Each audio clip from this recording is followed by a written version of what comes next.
Seorang purnawirawan jenderal dan tokoh intelijen yang sangat senior, AM Hendro Priyono mengatakan bahwa krisis antara Palestina dengan Israel sama sekali bukan urusan kita sebagai bangsa Indonesia. Pernyataan yang absurd dan mengingkari salah satu tujuan kita bernegara, yaitu menyelenggarakan ketertiban dunia yang berdasarkan kemerdekaan, perdamaian abadi, dan keadilan sosial.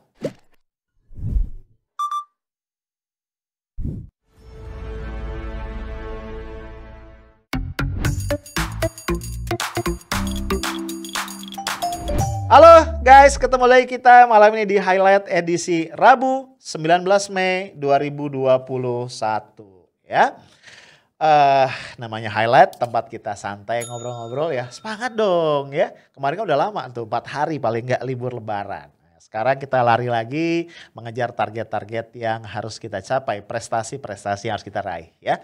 Tapi kita santai sejenak nih ya ngobrol-ngobrol. Walaupun tema yang gue pengen angkat, topik yang gue pengen diskusi sama lu gak santai-santai amat sih ya. Gue masih pengen ngajak lu ngobrol, ngulik tentang situasi krisis yang ada di tanah Palestina akibat agresi militer yang dilakukan oleh negara Zionis Israel ya. Nah guys, kalau bicara tentang situasi krisis di Palestina, sejujurnya gue ngerasa miris ya. Karena masih ada aja anak bangsa ya, orang-orang Indonesia yang punya pandangan miring ya terhadap Palestina dan justru lebih pro kepada Israel. Banyak yang mengatakan apa yang dilakukan Israel ini sekedar tindakan membela diri terhadap serangan terorisme yang dilakukan oleh Palestina, yaitu oleh Hamas dalam hal ini. Menurut gua orang-orang yang berpandangan seperti ini ketahuan banget, sorry ya, cupat gitu ya, tidak punya pemahaman historis yang memadai dan juga tidak melihat data lapangan yang terjadi.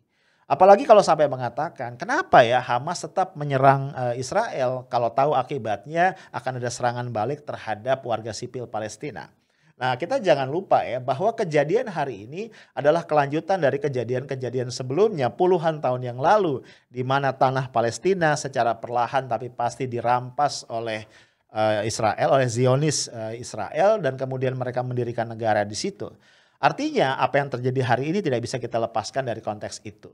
Kemudian krisis yang baru saja terjadi ini merupakan kelanjutan dari pengusiran terhadap warga Palestina, salah satunya di distrik Sheikh Jarrah yang kemudian juga berlanjut pada pengusiran orang-orang yang sedang melakukan sholat di Masjidil Aqsa. Nah, kemudian sebagai tindakan balasan Hamas melakukan serangan kepada tentara Yahudi, kepada militer Israel, dan kemudian terjadilah krisis yang kita lihat hari ini. Poin gue adalah kayaknya kita perlu merevisi pemahaman kita ya supaya kita bisa melihat masalahnya dengan lebih proporsional. Nah guys, ini ada satu video ya tentang sekolah ya di Israel ya, bagaimana anak-anak sekolah di sana ternyata sejak kecil itu diindoktrinasi tentang bagaimana cara melihat Israel ke depan, cara melihat bangsa di luar Israel, wabilus adalah bangsa Arab dan beberapa hal yang lain. Kita lihat dulu ya videonya. כשאני אומרת לכם ירושלים, מה עובר לכם בראש? מה זה ירושלים? בית המקדש. כותל. מה עוד? מי מאמין שבית המקדש ייבנה בשנים הקרובות? מה יש שם עכשיו על בית המקדש? אז מה יקרה עם המסגד? יישבר? אם מכן פגש בשנה האחרונה ילד ערבי? איפה פגשת ילד ערבי? ליד הכותל. ודיברת איתו? לא, הוא דחף אותי, אבל לא הלך. ומה קורה כשאתם רואים ילד ערבי? מה אתם מרגישים? פשוט זעם. זעם? מה קורה כשאתם פוגשים ילד חילוני? למה אתה מרחם עליו כשאתם ילד חרדי? מה הוא מפסיד? הוא לא הולך לדחף.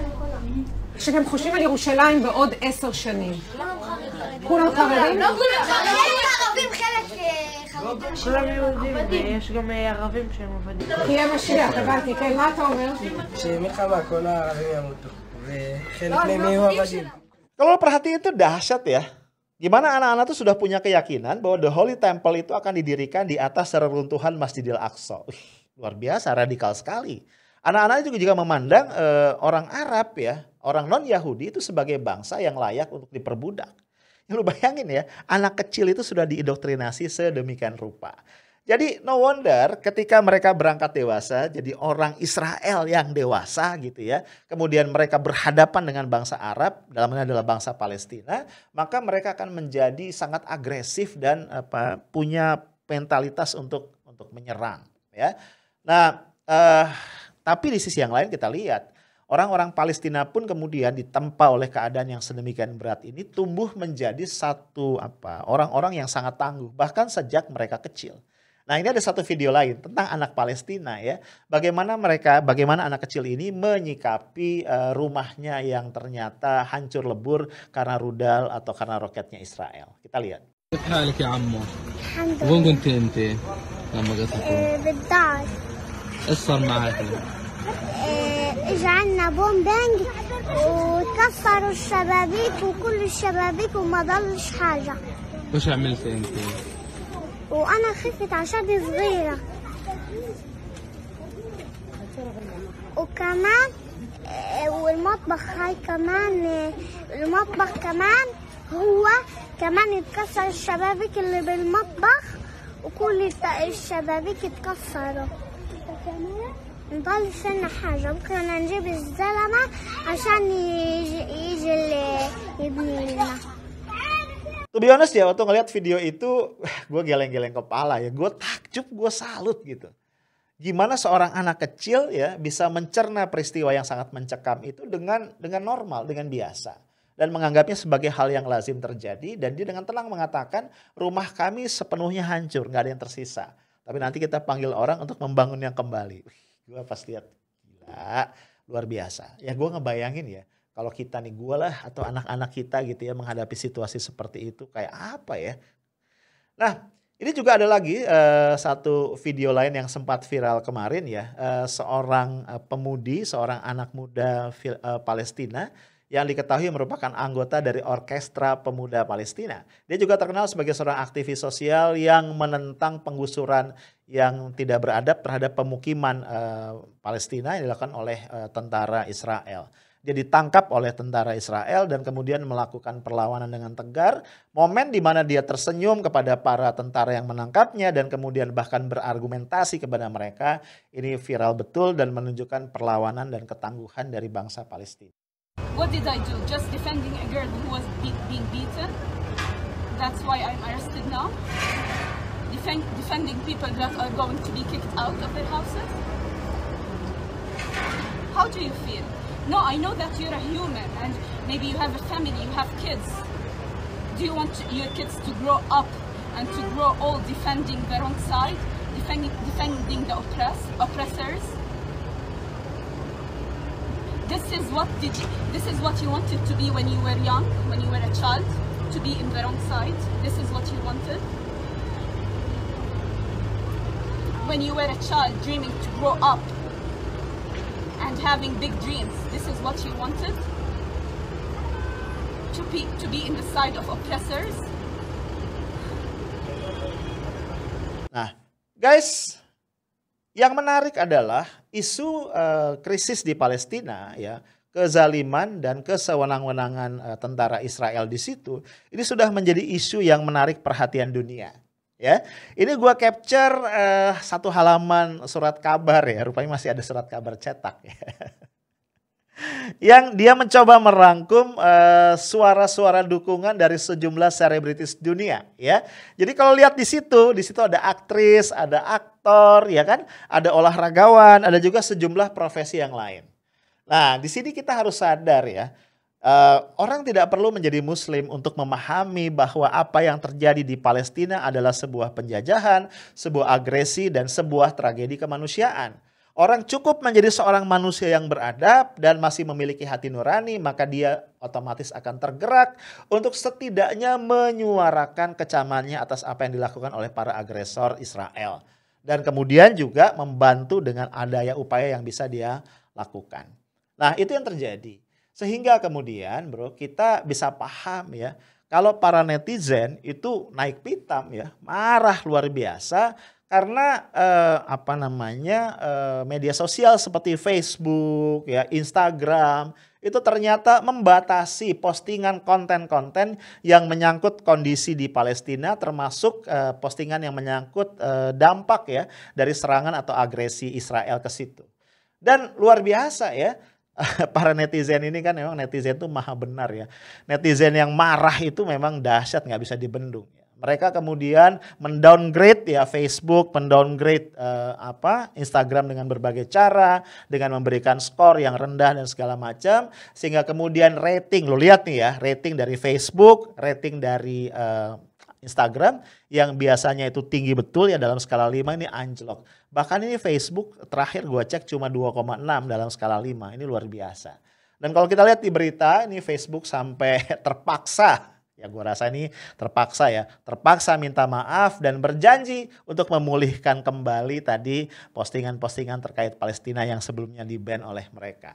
Nah, jadi apa yang gue ingin garis bawahi, ternyata isu-isu kemanusiaan ya seperti yang terjadi di Palestina ini akan menyentuh hati, pikiran, perasaan dan menggerakkan manusia-manusia yang masih normal, masih punya akal sehat, masih punya hati nurani untuk ikut bangkit menyatakan perlawanan terhadap agresi yang dilakukan oleh negara Zionis Israel.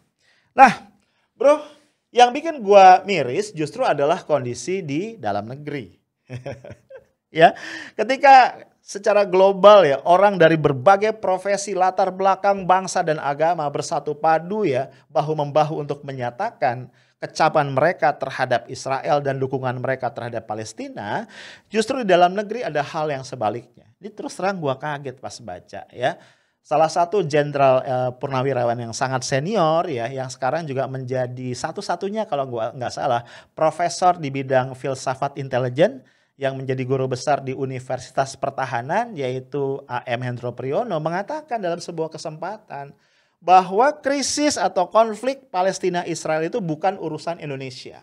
Wah, gue pas baca, tadinya gue pikir gue salah baca, ternyata benar loh bro. Ya, jadi Pak A.M. Hendro Priyono bilang begitu. Palestina, ya konflik dia dengan Israel itu bukan urusan kita. Kita punya banyak urusan dalam negeri yang itu harus kita bereskan. Kira-kira itu yang dikatakan oleh Pak A.M. Hendro Priyono.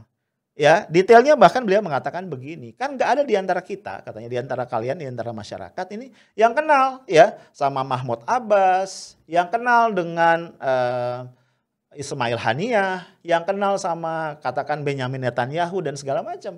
Kita nggak kenal mereka, ya. Yang kita kenal adalah orang tua kita, sahabat kita, tetangga kita, saudara kita. Itu yang harus kita urusin. Ya, jangan ngurusin yang kita nggak kenal. Kira-kira redaksinya, diksi yang dikatakan itu seperti itu.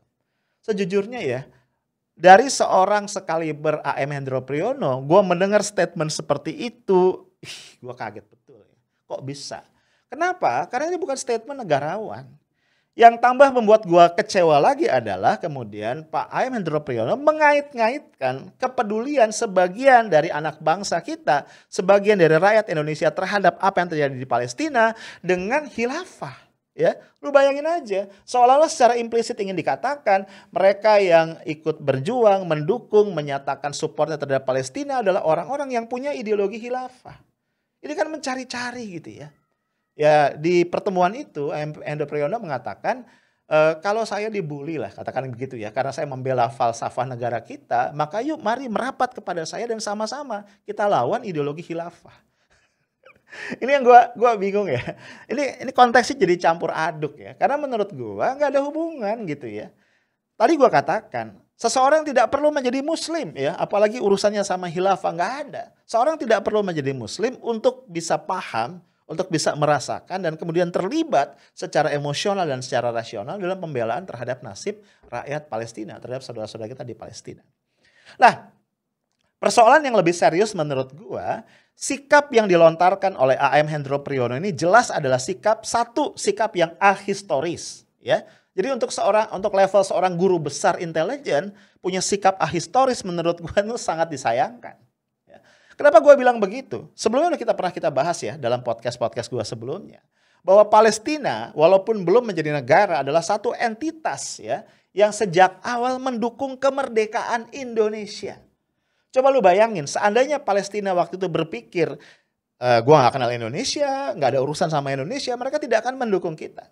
Tapi ada satu solidaritas kemanusiaan, solidaritas atas nama kemerdekaan yang membuat mereka mendukung kemerdekaan Indonesia.